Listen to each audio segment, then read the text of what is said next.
I'm Jonathan Betz with CGTN.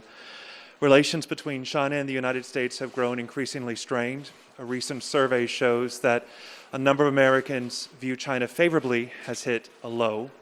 A lot of people are very concerned that the two countries are moving in the direction of growing further apart and that tensions could possibly escalate to the point of conflict. What is your take? How concerned are you that relations with the United States could further deteriorate? Thank you.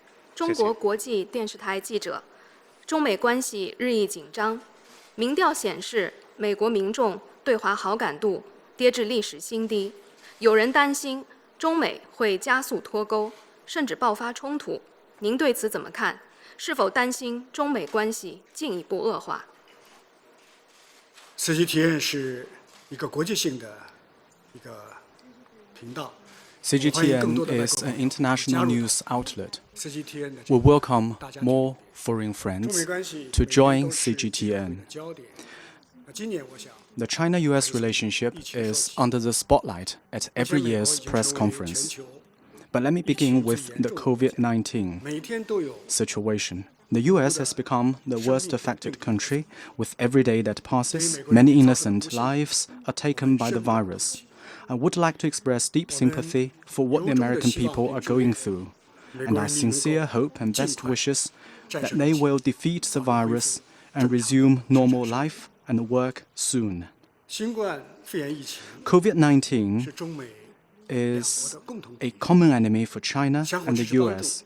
Mutual support and assistance are the shared preference of our two peoples. Early on in China's response, many American organizations, companies, and citizens extended a helping hand to China. When the US was hit by the virus, the government, local authorities, and people of China reciprocated their kindness, generously donating large quantities of needed supplies. We also supported and facilitated US procurement of medical supplies in China. Take face masks, for example. More than 11 billion masks have been exported to the US, which means 40 masks for every American. It's most regrettable that while the coronavirus is still out there, a political virus is also spreading in the US and jumping at any opportunity to attack and slander China. Some politicians ignore the basic facts and make up countless lies and conspiracy theories concerning China. A list of these lies has been compiled and debunked online. New lies will be added to that list. The longer the list, the more it says about how low the rumor mongers are willing to go, and the more stains they will leave in history. I call on the US side to stop wasting precious time and stop costing people's lives. China and the US need to work together on a number of urgent things. First, we may share our experience and learn from each other's best practices to bolster our respective responses to COVID-19. Second, we must do what the world expects of us, jointly participating and advance multilateral cooperation against COVID-19 and make active contributions to the global response. Third, while getting prepared for the long fight against COVID-19 and maintaining our ongoing response, we must start to communicate and coordinate our macro policies to mitigate the impact of COVID-19 on our economies and the world economy. As for where we are and where we need to be in China-US relations, our position is consistent. As the largest developing country and the largest developed country, China and the US shoulder great responsibilities for global peace and development. It is imperative for us to seriously and properly handle our relations out of a strong sense of responsibility to humanity, to history, and to our peoples. Both China and the US stand to gain from cooperation and lose from confrontation. This best captures what we have learned, positive and otherwise, from the past decades.